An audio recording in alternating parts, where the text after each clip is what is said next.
ভাই আপনার বয়স হলো 50। আরে 50 বছর নিয়ে ভালো কথা কই না সাক্ষাৎকার দিতাম না জামাই কত ভাই বয়স কত? আমার বয়স 50। 45 আপনি কত? আপনার 45 50 হইতে পারে। আপনি দেখতে যা যা বুইড়া বাপ। মনটা অনেক খারাপ, চরম মাত্রার খারাপ। এই কারণে মন ভালো করার জন্য এই মন ভালো করার একজন কারিগরের কাছে চলে আসছি। আসলে ভাই মন খারাপ, অনেক মন খারাপ আজকে। হিট খাইছি ভিতরে আমি। শুনেন, মন খারাপ হলে কি করবেন? যাইবেন গা। কই যাবো ভাই? হাওয়া বাতাস খাইতে। এই হাওয়া বাতাস থেকে খাইতেছি। এই হাওয়া বাতাস সমুদ্রের পাড়ে যাবেন গা, ওই জায়গায় ভালো হাওয়া বাতাস খাইবেন। আর আমার মতো কইরা আপনি যাবেন কইলে গা, সকালের ফ্লাইটে যাইবেন গা সিঙ্গাপুর, বিকালের ফ্লাইটে চুল কাটতে আবার চলে আসবেন বাংলাদেশে।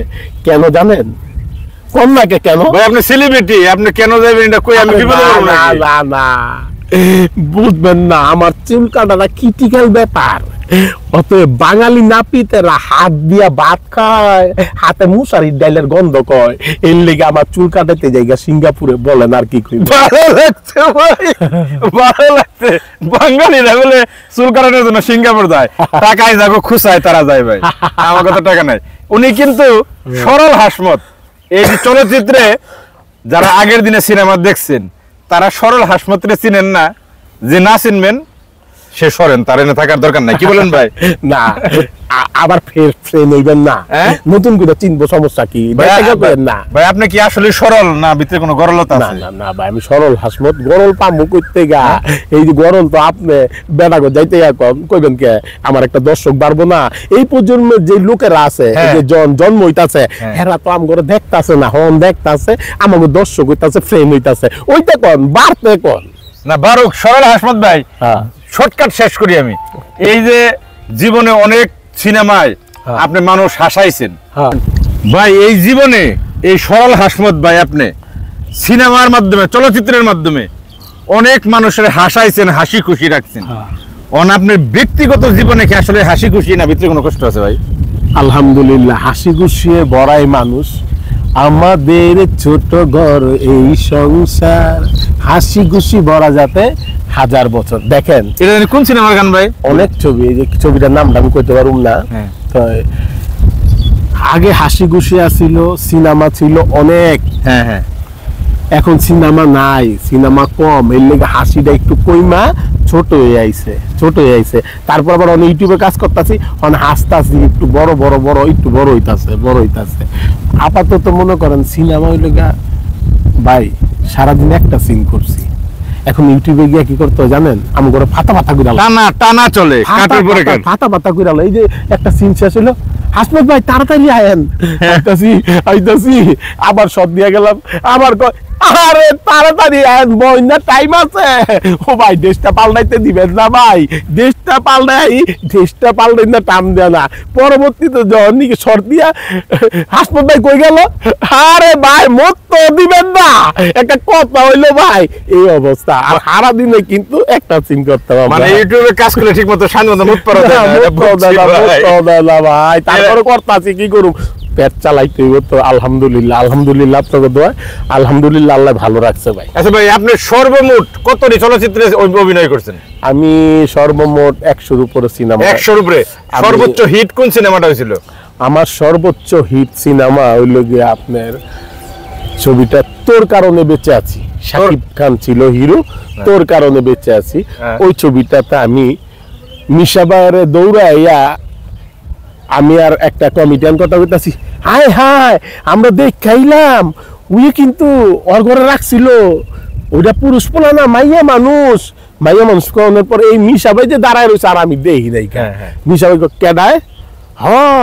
ওরে মাইয়া মানুষ কই থাকে? এই যে লইয়া গেছি আমি ওই জায়গায়। লইয়া যাওয়ানোর পরে গিয়া দেই সাকিব ভাইয়ের আইন না, ওই যে লাউডা মাথা কইরা দেয়, দেখেন ছবিটা দেখেন, তোর কারণে বেঁচে আছে, আমার কারণে লাউডা মাথা কইরা দেয়, লাগাই দেয় আমি। এই যে সাকিব খানের লাউডা মাথা করে দিয়েছেন, ঠিক আছে। আরেকটা সিন আছে, মজার একটা সিন আছে। অপু বিশ্বাস আমগো ম্যাচে আইছে, ওই যে বললাম যে ম্যাচে আইসে শুয়ার হইছে। এর ভিতরে একজনে বললো আমগো ইয়ে কিন্তু ম্যাচে কিন্তু মাইয়া মানুষ আইছে। তো মাইয়া মানুষ আমি বিশ্বাস করলাম না। একটা কমিটিয়ান নাম বললাম না, আমি নাম জিজ্ঞেস করবেন। আচ্ছা করলাম না। যাই হোক, পরিচিত কমিটিয়ান, আমার বন্ধু মানুষ হই। যাই হোক, পরে আমি কইলাম যদি না হয় তোরে কইলাম আমি খায়ালামু। পর চুল টুল টাইনা সিরালাইছি, সিরালানোর পর যদি পাস তাইলে কি হইব ক। এর ভিতরে মনে করেন আমি আবার বেরাস লইয়া গেলাম, বেরাস লইয়া গেলাম গিয়ে টোকা দিতাছি খোলে না। সাকিব ভাইয়ের রিয়েকশন কে রে, টোকা মারতাছে, ভয়, তার ভয় কাজ করতেছে। উপরে নিয়ে এই দিয়ে কম্বল দিয়ে ডাইকা রাখছে, ডাইকা রাউনের পরে খুলছে দরজা। এই তোমার তো চিনলাম না, তুমি করতে গেলা? আমি আলীর বন্ধু। আচ্ছা ঠিক আছে, এই আমার তো পেস্ট না, একটু পেস্ট দাও না, দাঁত মাজুন না পেস্ট। আচ্ছা তো বিতে না, আর না বিতে না আইলে পেস্ট নিবো কেমবে? বিতে পুচুর দিয়ে ঢুকে গেছি গা, হ্যাঁ আপের ফাঁক দিয়ে ঢুকে গেছি গা। ঢুকে যাওয়ার পরে আমি শর্টটার টাইমে আমি কই সাকিব ভাই আপনি কিছু মনে করবেন না, আমি কিন্তু কমু আপনারা লাগাই দিতে, পেস্টটা লাগাই দিতে। না তুই তোর যেভাবে মন চায় সেভাবে তুই অ্যাক্টিংটা করবি। এমবি মানিক ভাই ছিল ডিরেক্টর, তাই আমি বললাম লাগাই দাও। পরে পেস্টটা লাগাই দেয়, দাঁত মাজতে ওদিকে চাই দেয় কি একটা মাইয়া কম্বল গাইতে হুয়ে রয়েছে। কেডা এইটা? কই না এটা লেগে আমার বন্ধু জড়াইছে সুয়ানপুলু রে ভাইরাস ভালো করে ডাক্তার দেখাও কইয়া বাইরে দরজা লাগাই দিছে। মজা লাগছে তখন ওই ছবিটা। আচ্ছা ভাই, এখন এই যে সাকিব খানের সাথে এত ছবি করলেন, সাকিব খানের সাথে দেখা হলে চিনে? হ্যাঁ সাকিব ভাই চিনবো না কেন? সাকিব ভাই তো খুব আমার ছোট ভাইয়ের মতো আদর করে। অপবিশ্বাস চিনে?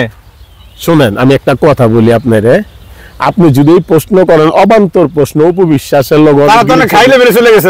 হাই লেভেলে কি? সরল হাসপাত কোন লেভেলে আছে? সরল হাসপাত কিন্তু হাই লেভেলে আছে। ওরা যে লেভেলে আছে সরল হাসপাত, হয়তো ওরা নায়িকা অনেক টাকার মালিক, আর আমি সরল হাসপাত অনেক টাকার মালিক হইতে পারে নাই। এই তো ঘটনা। সরল হাসপাতালে চিন্তা না? জিজ্ঞেস করে দেখেন, ওপরে গিয়ে জিজ্ঞেস যে সরল হাসপাতালে চিনেন নাকি? কদিন আগে তো এই ছবি করলাম প্রেম প্রীতির বন্ধন অপুর সাথে। আচ্ছা ভাই, ওই সরল হাসপাত ভাই শেষ প্রশ্ন আমার এখন হলো, ভাবি তো আছে? আলহামদুলিল্লাহ বিয়া করি না। অনবন্ধ বিয়া করেন নাই? হাসান আমি বিশ্বাস করলাম না। লাইনে আছি, বিশ্বাস করি নাই ভাই, লাইনে আছি, সত্য কথা লাইনে আছি, বিশ্বাস কর, লাইনে আছি, বিয়া করেন ভাই। আপনার বয়স হলো 50? আরে 50 বছর নিয়ে সাক্ষাৎকার দিতাম না। কত ভাই বয়স কত? আমার বয়স 50। 45। আপনার কত? আপনার 45 50 হইতে পারে। আপনি দেখতে যা বুইড়া বাপ বুইড়া। সরল হাসপাত ভাই জীবন ভরা আমাদের হাসাইছে, হাসি খুশি থাক তার জীবন, সারাটা জীবন যেন উনি মানুষকে হাসাইতে পারে এবং ওনার জীবনের জন্য হাসি খুশি থাকে। তবে আপনারা সবাই ভালো থাকবেন, দেশ ও দেশের বাইরে আমার যত ফ্রেন্ড সার্কেল আছেন সবাই আমার জন্য দোয়া করবেন, যাতে আপনাদেরকে সবসময় মরার আগ পর্যন্ত যাতে একটু আপনাদেরকে হাসি মাখা অভিনয় দিতে পারি আমি। সরল হাসমত, ভালো থাকবেন সবাই। আসসালামু আলাইকুম।